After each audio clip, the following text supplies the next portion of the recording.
नमस्ते स्टूडेंट्स, पाठशाला पंडित में आप सभी का स्वागत है। मैं हूं आयुष भट्टाचार्य और आज हम देखेंगे प्रोबेबिलिटी के बारे में। टॉपिक लिख देते हैं,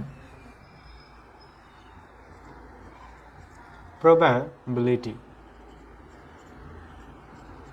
ये पूरा नया टॉपिक है लेकिन बहुत ही इजी टॉपिक है। देखते हैं ये क्या है। अब देखो, मैं एक एग्जांपल देता हूँ। सोचो एक जार है, जार में बहुत सारे ऐसे चॉकलेट रखे हुए हैं। डेयरी मिल्क के बहुत सारे चॉकलेट है और इसमें एक 5 स्टार का चॉकलेट है। अभी ऐसे टेस्ट करके देखा होगा कि 5 स्टार बहुत अच्छा लगता है डेयरी मिल्क के कंपैरिजन में।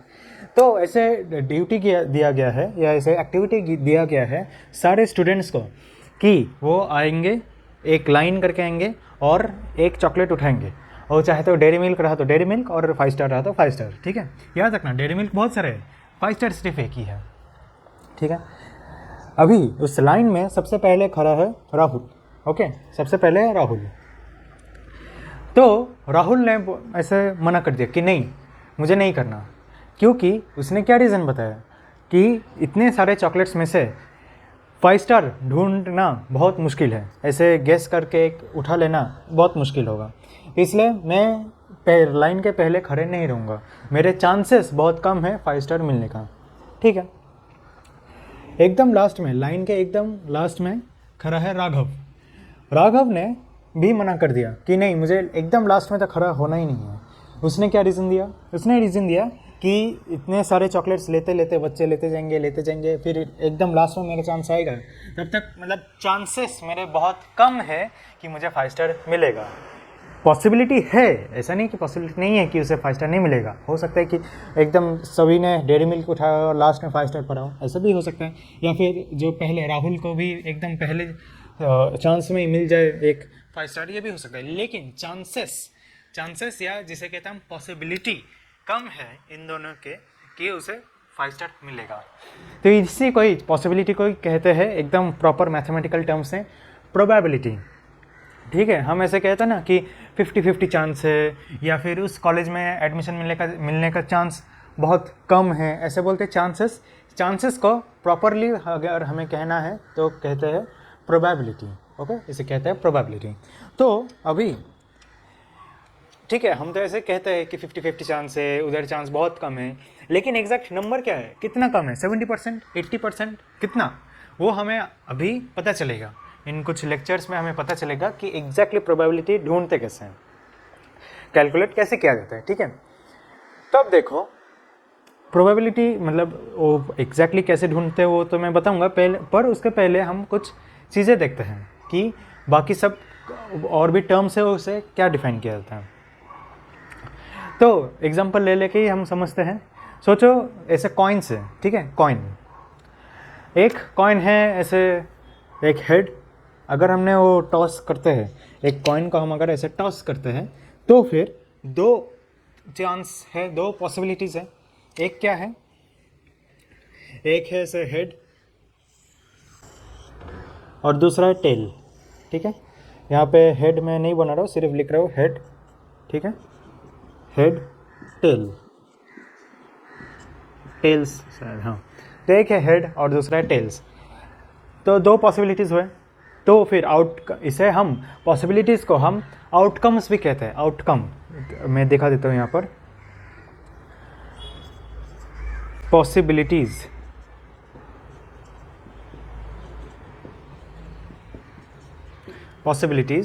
और आउटकम्स। ठीक है, पॉसिबिलिटीज़ और आउटकम्स। पॉसिबिलिटीज़ कितने सारे हैं? या तो हेड होगा या फिर टेल होगा। तो मैं यहाँ पे लिख देता हूँ, या तो हेड होगा या फिर टेल होगा। ठीक है, ये कॉइन को अगर एक बार टॉस कर देता हूँ, हेड या टेल, आउटकम्स भी हेड या टेल। तो अभी नंबर ऑफ पॉसिबिलिटीज़ कितना हुआ है? नंबर ऑफ पॉसिबिलिटीज़, इसके बारे में और भी हम डिटेल में जानेंगे, पर अभी के लिए नंबर ऑफ पॉसिबिलिटीज़ कितने हुए? 2 हुए। ठीक है, 2। अभी इसी कॉइन को हमने 2 बार टॉस किया। एक बार टॉस किया, देख लिया, 2 बार टॉस किया, देख लिया। ठीक है, तो कितने सारे पॉसिबिलिटीज़ हो सकते हैं, अभी कितने सारे कॉम्बिनेशन अभी हो सकते हैं, देखते हैं। देखो, एक बार सोचो ऐसा टॉस किया, पहली बार आया हेड। ठीक है, यहाँ पे मैं वापस लिख देता हूँ। अब से हम पॉसिबिलिटीज़ के जगह लिखेंगे आउटकम्स, क्योंकि इसे ही मतलब आउटकम्स ही है एक प्रॉपर वर्ड मैथ्स में फॉर दिस पॉसिबिलिटी। तो आउटकम्स अभी देखो, हेड एक बार टॉस किया, मतलब एक बार टॉस किया और हेड आया, ठीक है, हेड पहले कॉइन में हेड आया। अभी दूसरे कॉइन में वापस टॉस किया, या तो क्या आएगा, हेड आएगा, या फिर पहले कॉइन में हेड आया फिर क्या आएगा, टेल्स आ सकता है, दूसरे कॉइन में टेल्स आ सकता है, या फिर अभी टॉस किया पहला कॉइन और आया टेल्स, अभी क्या आया, टेल्स। उसके बाद दूसरे कॉइन को टॉस किया तो हो सकता है उसमें हेड्स आएगा। अब वापस टॉस किया, पहले कॉइन में आया टेल्स, दूसरे बार टॉस किया उसमें भी आया टेल्स, ठीक है। ऐसे 4 पॉसिबिलिटीज है। अभी सोच कर देखो, 4 आउटकम्स के और बिना, मतलब इसके अलावा और कोई पॉसिबिलिटी या आउटकम्स दिमाग में आ रहे हैं या हो सकते क्या, पॉसिबिलिटीज ऐसे है क्या इसके अलावा? नहीं है, बस यही है, या तो हेड होगा या टेल होगा और इसमें हम कॉम्बिनेशन कर रहे हैं, ठीक है। तो अभी समझ में आ रहा है कि आउटकम्स होता क्या है, मतलब जितना सारे पॉसिबिलिटीज हो सकते हैं एक, मतलब एक इवेंट नहीं, मतलब एक ओकेशन में, जैसे कॉइन को टॉस किया हमने, वो एक ओकेशन बोल सकते हो या फिर एक खेल बोल सकते हो। एक खेल में कितने सारे पॉसिबिलिटीज़ हो सकते हैं। अब और एक खेल देखते हैं जो कि है डाइस के कितने सारे फेसेस हैं, 6 फेसेस हैं। तो कि मतलब क्या हो सकते हैं डाइसेस में, मैं यहाँ से अच्छे से ड्रॉ कर रहा हूँ। देखो ये सारे डाइस के फेसेस हैं। अब या तो 1 हो सकता है, लूडो में हम डाइस खेलते हैं, 1 हो सकता है, या फिर हो सकता है 2, या फिर हो सकता है 3, या फिर हो सकता है 4, करेक्ट, या फिर हो सकता है 5, ठीक है। इसके बाद अभी लूडो खेलने मत लग जाना, ठीक है, पहले देख लो अच्छे से। अब तक हम जो खेलते थे लूडो या टॉस करते थे या बहुत कुछ हम जो खेलते थे, इसके बाद हम तो कार्ड डेक्स भी देखेंगे, ठीक है। तो अभी इसमें कितने सारे आउटकम्स है, अब इसमें कितने सारे आउटकम्स हैं, आउटकम्स कितने सारे, 1 या फिर 2 या फिर 3 या फिर 4 या फिर 5 या फिर 6। देखो इसमें आउटकम्स है हेड और टेल, नंबर ऑफ आउटकम्स कितने हैं, 2, एक ये या फिर एक ही है। इसमें आउटकम्स कितने सारे, head tail, tail head, tail, ठीक है। अभी इसमें कितने सारे आउटकम्स है, नंबर ऑफ आउटकम्स 4, ओके। इसमें कितने सारे आउटकम्स हो सकते हैं, 1 2 3 4 5 6, ओके। नंबर ऑफ आउटकम्स 6, ठीक है, ओके। तो हमें कॉइन का केस पता चल गया, डाइस का केस पता चल गया, ठीक है। अभी मैं बताऊंगा कि एक डेक ऑफ कार्ड्स में क्या क्या पॉसिबिलिटीज़ है। पहले देखते हैं डेक ऑफ कार्ड्स का, ठीक है।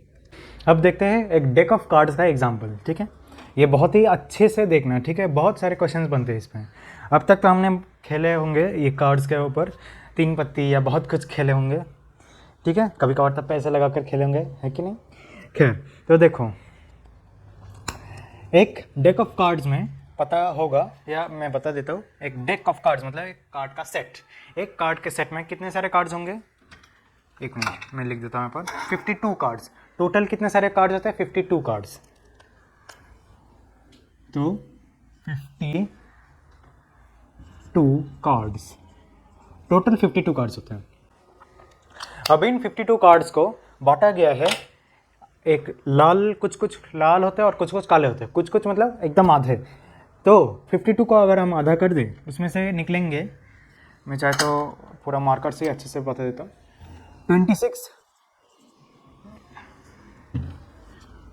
26 रेड और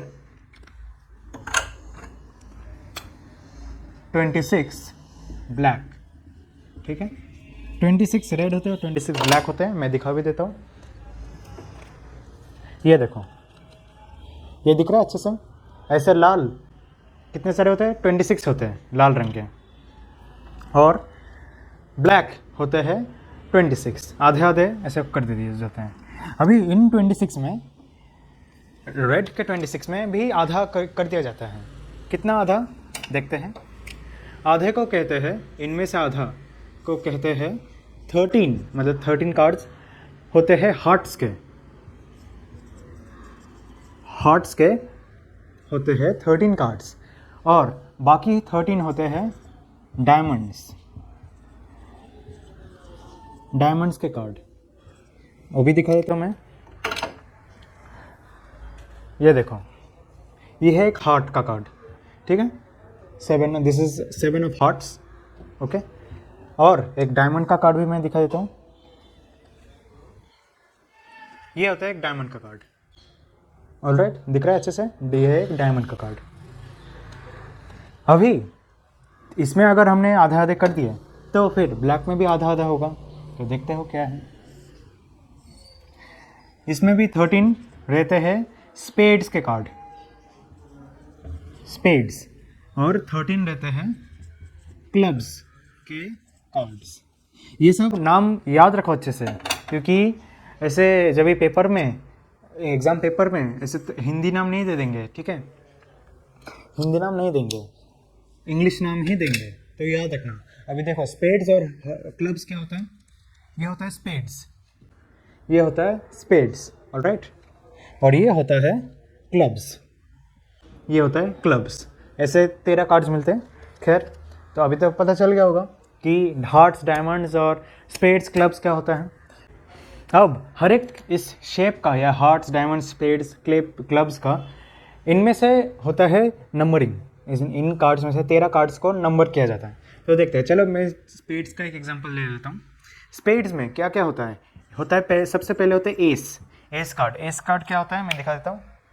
ये देखो, सबसे पहले तो ये स्पेड्स है कि नहीं, स्पेड्स है, तो ए अगर लिखा है तो उसे कहते हैं एस, उसे कहते हैं एस कार्ड, एस। फिर आता है 2, याद तक नहीं, एस को हम 1 ऐसे मान लेते हैं, ठीक है, पर 1 लिखते नहीं है, उसे क्या लिखते हैं, एस लिखते हैं। 3, 4, 5, 6, 7, 8, 9, 10, इसके बाद क्या आएगा, 11 आएगा, नहीं 11 नहीं आएगा। इसके बाद आता है जैक, इसके बाद आता है जैक, मैं सब लिख देता हूँ फिर दिखाता हूँ। फिर आता है क्वीन, और फिर आता है किंग, ठीक है, जैक, क्वीन, किंग। तो देखो, जैक क्या होता है, मैं अभी डायमंड्स का दिखा देता हूँ। डायमंड का जैक ऐसे दिखेगा, ठीक है, हर एक का जैक ऐसे ही दिखता है, बस इधर लोगो जो है या जो शेप है वो चेंज होता है। तो जैक ऐसे दिखता है, ओके। क्वीन कैसे दिखता है, क्वीन दिखता है ऐसे, क्वीन ऐसे दिखेगा। किंग दिखता है ऐसे, ओके। ये सब मैं अच्छे से बता रहा हूँ, नाम बहुत अच्छे से याद रखना, क्वेश्चन इसी पे बनेंगे।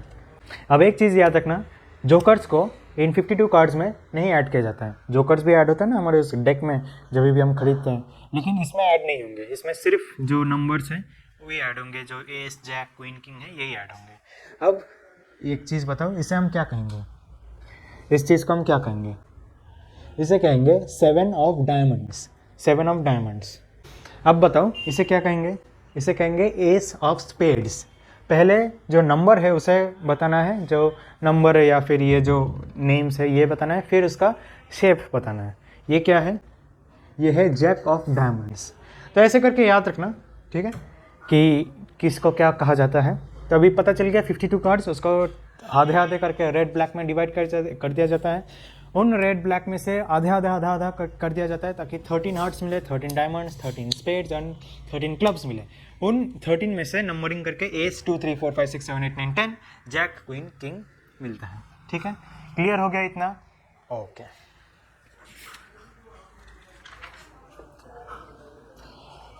अब अगर एक मतलब मैं बता देता हूँ, इसमें कितने सारे आउटकम्स होंगे। अगर सोचो, बोला जाए कि 52 का कार्ड है, उसमें से कोई भी एक कार्ड उठाओ, तो आउटकम्स कितने सारे होंगे, आउटकम्स होंगे कितने सारे, जितने सारे कार्ड्स है एस के, मतलब हार्ट्स के 1 2 3 4, 1 नहीं, ace 2 3 4 5 6 7 8 9 10 jack, queen, king.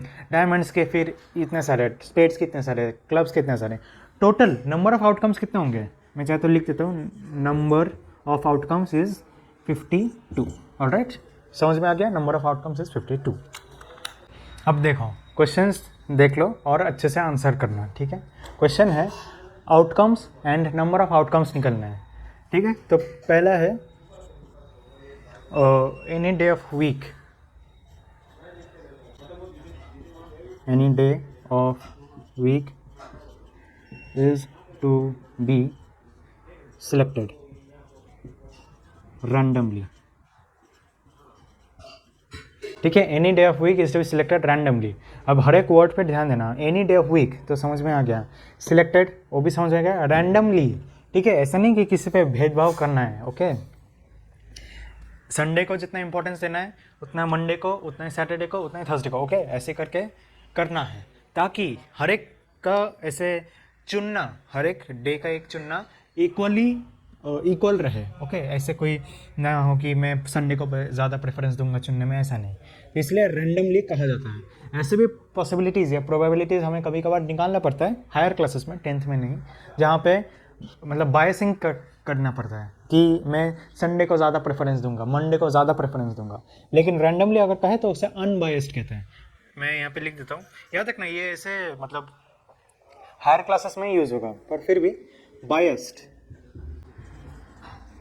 Biased मतलब अगर मैं किसी को ज़्यादा प्रेफरेंस दे रहा हूँ तो। ठीक है, रैंडमली या फिर अनबायस्ड याद रखना। जब भी 11th में जाओगे, 12th में जाओगे, तभी रैंडमली नहीं लिखा जाएगा, तभी लिखा जाएगा अनबायस्ड। ओके, तो बस इतना ही कहना था मुझे।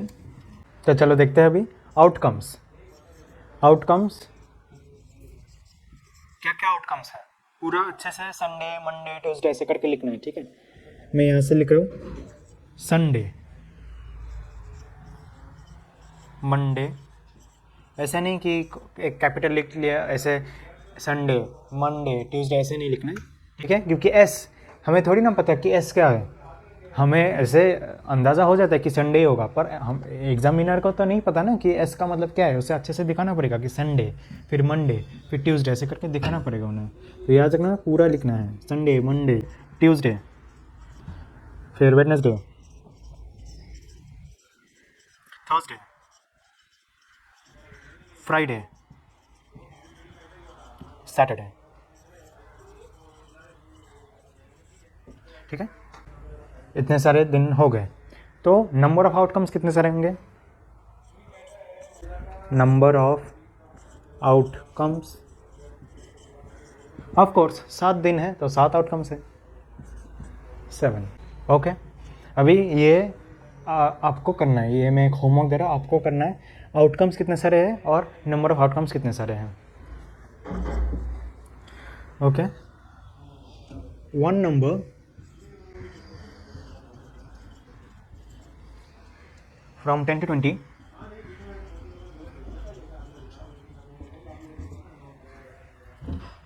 is written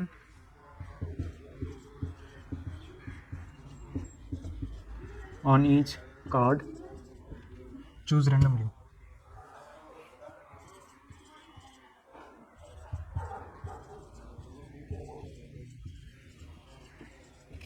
ओके, तो अभी इसमें से बताना है कि आउटकम्स क्या क्या है और नंबर ऑफ आउटकम्स क्या है। ठीक है, ये आपके लिए एक होमवर्क है। ऑल राइट, तो उम्मीद करता हूँ कि ये वाला जो टॉपिक था आउटकम्स एंड प्रोबेबिलिटी का एक इंट्रोडक्शन, ये अच्छे से समझ में आ गया होगा। ठीक है, अगर वीडियो अच्छा लगे तो प्लीज़ लाइक कीजिए, अपने फ्रेंड्स के साथ शेयर कीजिए और प्लीज़ पाठशाला पंडित को सब्सक्राइब कीजिए।